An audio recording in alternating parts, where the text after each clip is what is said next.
Welcome to the Mental Insights Podcast, a conversation aimed at understanding all sides of mental health, addiction recovery, and homelessness. Each interview will include one's personal experiences and insights, or an expert's advice and knowledge within one of these fields. The goal is to promote awareness, guidance, and support for anyone who is affected by these challenges. Thank you all for listening. Welcome back to the Mental Insights Podcast. This is your host, Brendan.cutuli, and we are here today for Season 2, Episode number 19 of the Mental Insights Podcast. We're back for Part 2 with Swey. We're here to speak about why therapy is important for therapists. So thank you again for being back with us today, Swey. No, thank you. I've loved the previous conversation, and I love the energy that you're giving, like I said before, and I love the fact that you have this space and you've allowed me to come in this space. So thank you. It's a pleasure to have you on, and I think this topic of conversation is one that's very important to speak about, not only in the first part but in the second part as well. I truly think that there's not a lot of conversations about why therapists need therapy, and to really bring up to the aspect of even how you became a therapist. What really drove you to want to take that initiative? What drove you to want to educate yourself in order to uplift other people? So for me, when I first went to university, even prior to going off into university, I knew what I wanted to study because of everything that I've been through. And it seemed that psychology was the answer to everything that I was going through. And I really wanted to know if all the other narratives that I was hearing from psychologists and therapists was actually the truth, because I was a huge believer about interpreting things for our own. So for me, I went into university. I did double majors in English, literature and language, and psychology. And right after that, I did my licensing in ABA, which is Applied Behavior Analysis. And I started working with kids. That's where I sort of started. So when I started working with kids, it was mostly autistics, Down syndrome, ADHD. And I saw these as things, behavioral patterns that start off really small and they become something really huge. Obviously, with different cases, there are different scenarios and different ways how they come about. But it is so important to highlight the fact that even at that time, when I was doing my licensing for ABA, my complete thought was having this whole branch of psychology is not enough for me. I wanted more, because every day, every other day, I was hearing news and I was reading stuff because I love reading. I would read stuff that there is something else in the market. There's something else out in the world. And I was the kind of person that wanted to know it all, not just for myself, but because I knew so many people. Because by the time I started sharing my story, so many people started coming out and started talking to me about it. So I was like, damn, like people really need to know this, not just for me, but for themselves as well. So after doing my ABA, I went on to become a registered behavior technician, again, fully focusing on behavior. That is where things started for me. I started looking at things as behavioral patterns and how we can work through those behavioral patterns to reduce them and sort of understand why they happen, and how we can look at these behaviors positively and make sure that there are positive impacts out of those behaviors, and unlearning some of them and learning new behaviors, if you may. After that, I got into CBT, which is cognitive behavioral therapy. This was huge for me because I love the brain. I love the human brain. I love people. I love what's in their heads. So for me, when I started learning about CBT, there is a huge connection between behavior and what happens up in the head. And to find that correlating evidence for me was important, because even though I say a lot of things, I make sure that whatever comes out of my mouth is actually research-based. It's been at least called for by a few people, so that everybody who is reaching out or are tapping into these resources know that they are credible and they can be worked around with. After that is where I sort of got into holistic therapy. Now, holistic therapy doesn't just look at the brain or the behaviors, it just looks at you as a whole. And that kind of opened up things for me, because I had this one time, I was an assistant therapist back in UK, and there was one person who had an injury and they had Alzheimer's. And all the reports were correlating to the more things were going on here, the more things were going on in his body. So I was like, okay, there has to be more to it. Now, none of the things that I say and talk about are completely from CBT or holistic therapy or ABA or RBT. They're actually a mix of all, out of my own interpretation, out of all the experiments and studying that I've been doing for years.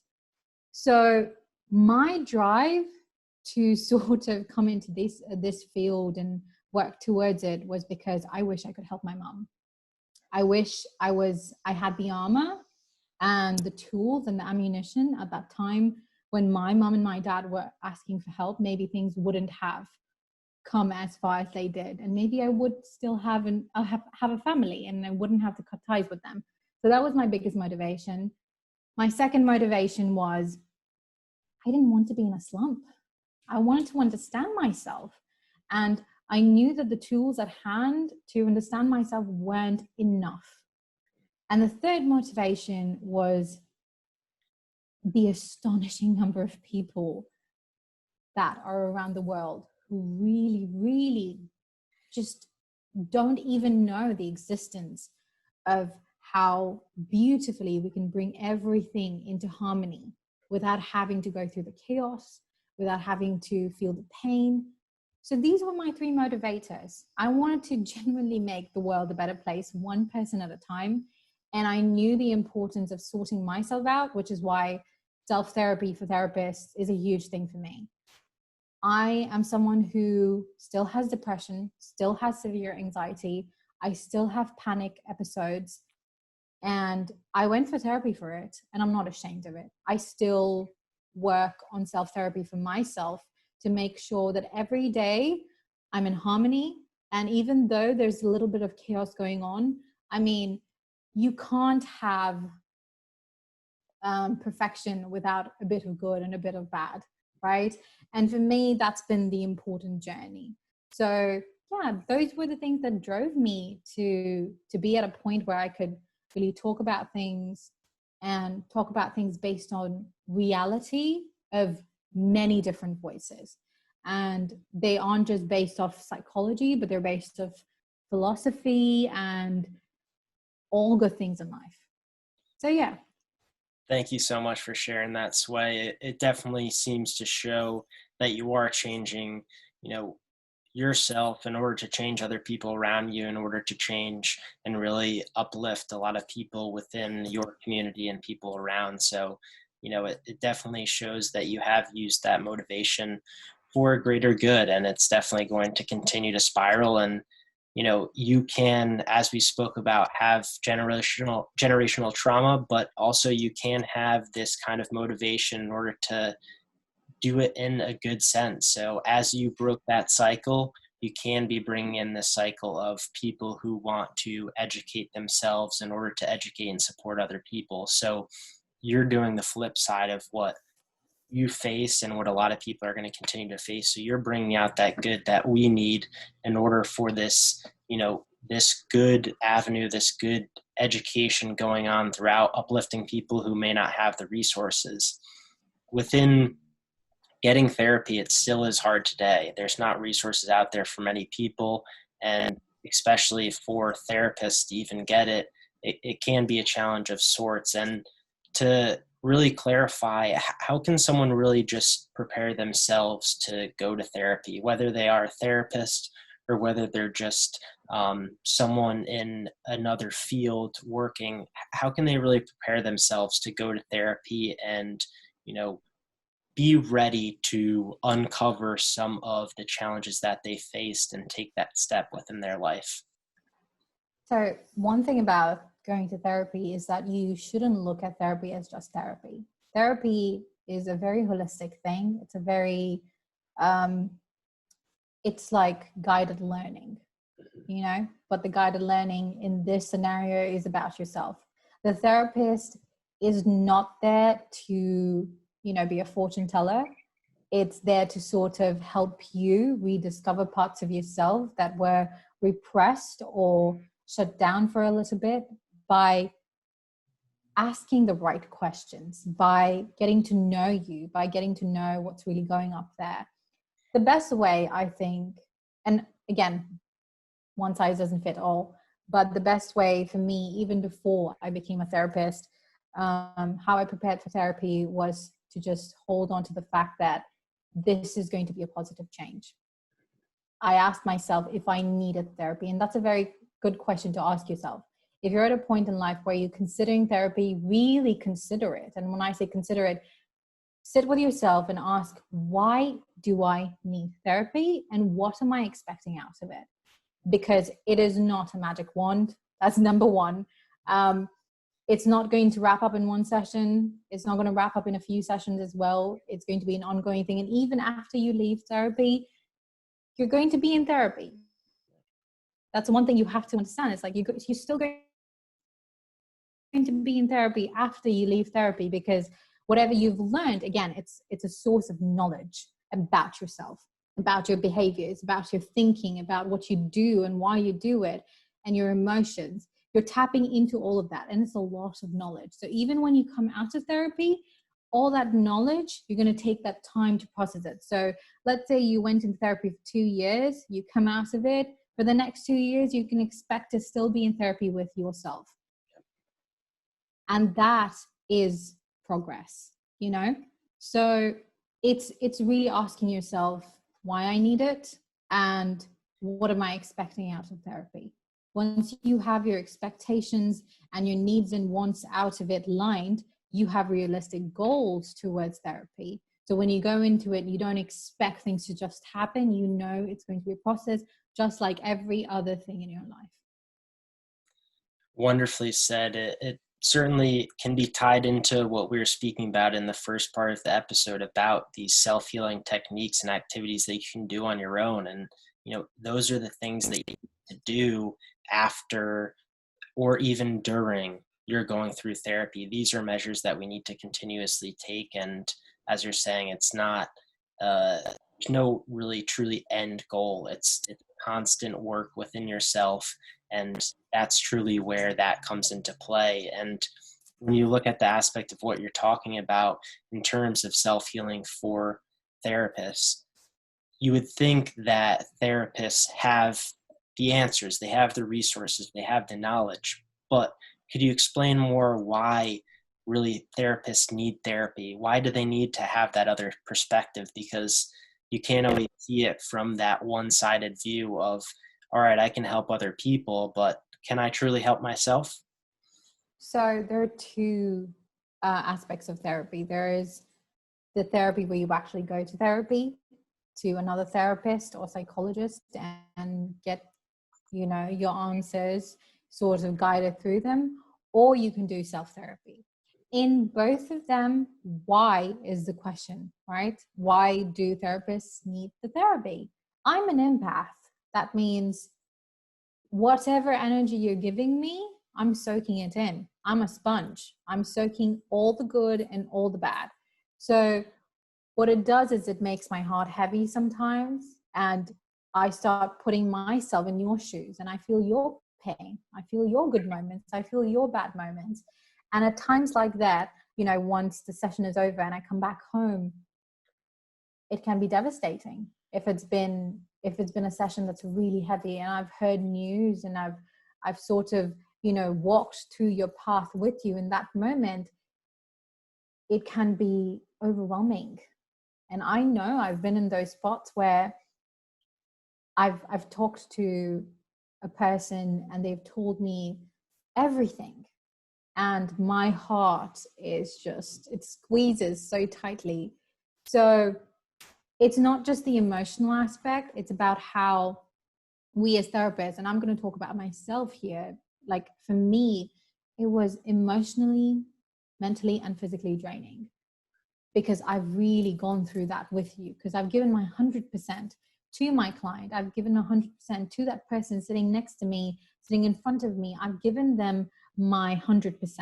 And because they've given me the 100%, and being an empath with so many emotions and so many things already going on in my head, it's just like one thing on top of the other. So I need a reset. Now, I could have this reset by going to someone and talking about it, by going to therapy, or I can do self-therapy. Self-therapy, in other words, is kind of like self-healing, but using the same techniques that I would use with clients for myself. So that's why therapists do need therapy. We're not perfect.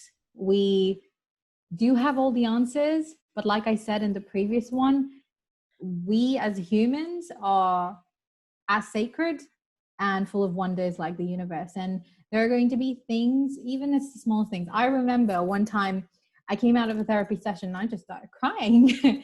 I held myself together in the therapy session, but when I came out, I was crying for him. I was crying for the person. And I came home and I would talk about it with my husband, and my husband would get upset as well, because at the end of the day, we're human, right?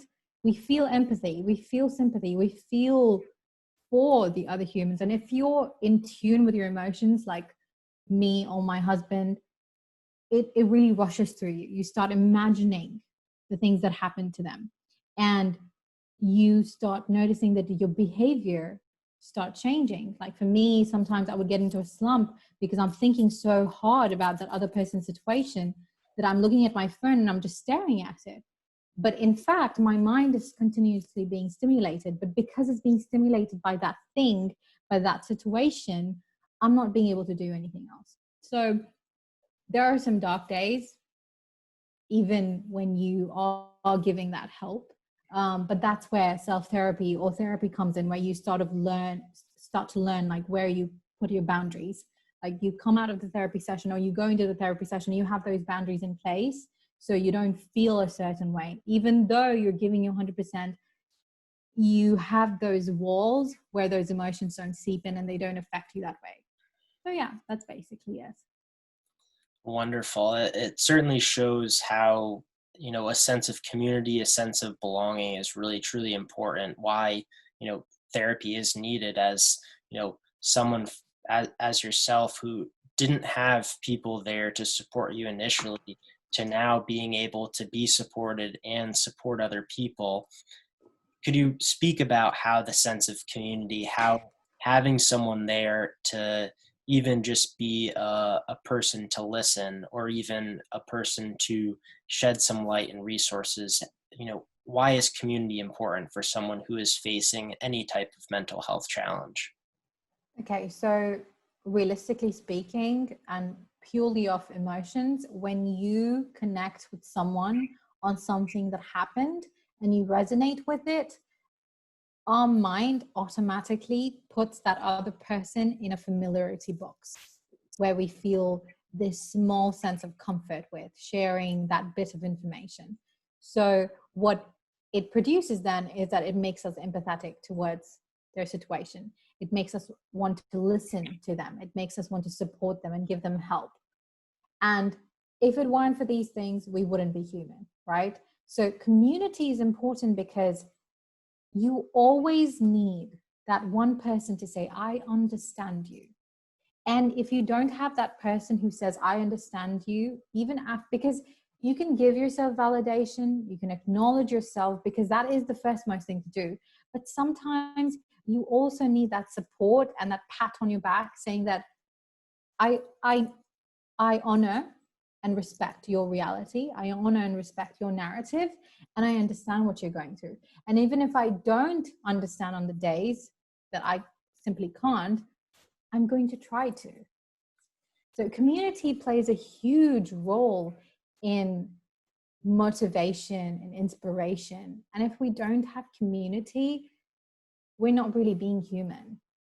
That's really the point of it. If you don't have a community to reach out to, and if you can't give that help, it doesn't have to be monetary or anything. If you just can't share your heart and your emotions and give someone that space to talk to and have that space to listen, then you're not really being human. And that's kind of the challenge that's being faced in this world, right? We've sort of gone backwards. We were all very savage at one point and living life, truly being the regal versions of ourselves. But then as the world began progressing, the less and less human we started to become. And I think we need to bring those roots back. We need to bring the basic back and just be there for each other, because that's what humans are.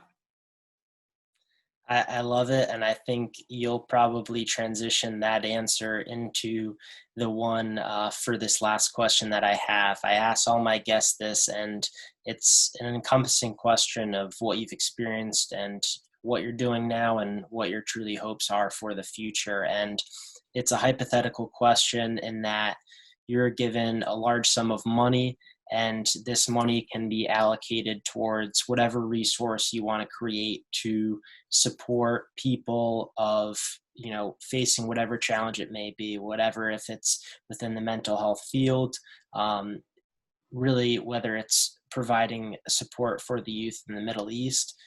I want to really know, if you're given this large sum of money, where would you allocate resources in order to support people and help uplift them from whatever challenges they may face? So I've actually had this question in my head for a bit, because I've been asking myself, what if I win a lottery next day? What then? The one thing that I want to do is the first most thing. I've always had this dream of sorts to open up an orphanage, which is also going to be an educational basis. And I want to open it up in Iran. Why I say Iran is because my husband is half Iranian. And now that I know his culture, I know how difficult and how much of a taboo this is. And if I can help that 1%, because I've noticed the challenges he has faced, and the biggest person that I can help is that person that I love so much. And I really want to make sure that he can set an example for his family and his family's family, so that at least somewhere there is an opening to be able to talk about these things. So it would be I would allocate some money to open up that orphanage. I want to put in place people who can actually talk and listen to the youth and make it more of a norm that it doesn't matter what religion you come from, doesn't matter your culture, mental health is normal. To be having something in your head, to be going through emotions, your pain is acknowledged and you have the space to be able to talk about it. But more importantly, why orphanage? Because I want to be able to give homes to people who didn't. I know how it was like for me. I didn't want to be home. And if I had another option, I would have taken it, Brendan, but I didn't have it. So I want to give that option for people. I want to give that option to kids who just, when blood isn't family. So I want to give that space. So that's one. Second, I really want to open up a global sort of foundation for all youth. So if they want to start up a company, they can start it up. We'll fund that through that foundation. If they need a place to stay, we'll provide that. We'll help them get on their feet. We'll help them mentally. We'll help them emotionally. And we'll just guide them through whatever they need. So those are my two main goals at this point. And I'm doing what I can, and I even if I don't have a lottery, I know I'm going to be achieving these maybe in a year's time, maybe two, but I know I'll be doing them. So yeah. I love it, Swey, and it's definitely some aspect in terms of, finding that vision, finding those goals that you want to achieve, and through what you've been able to accomplish already, I certainly can see that within the future, whether you win the lottery or not. There's definitely plenty of opportunity for that to unfold and bring that about. So I love to hear it, and I just want to thank you for taking this time, sharing your own experiences, sharing the work that you're doing today and how you're able to help people. It's truly remarkable to see the transition that you've made and what you're still going to be doing in the future. No, thank you. It's been an absolute honor to be able to talk about these things which need to be talked about. And thank you for giving me the space to talk about it. I definitely want you on my podcast because your energy, I need that on my podcast. Come on as a guest. In my podcast, we talk about mental health as well, but we talk about it as brutally and honestly. And we talk about it with different people from all over the globe. So I need you to come on board and come into the space and share your story. Absolutely. I would love to, Sway. I look forward to that.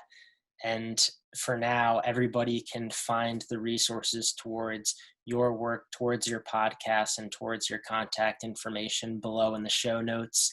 And they can get in contact, and they could also look forward to that episode, looking forward to in the future. So thank you again, Sway. Thank you all for listening to this episode. This was season 2, episode number 19 of the Mental Insights podcast. So thank you all for listening. This was your host, Brendan.Cutuli. Thank you all for listening to today's episode of the Mental Insights podcast.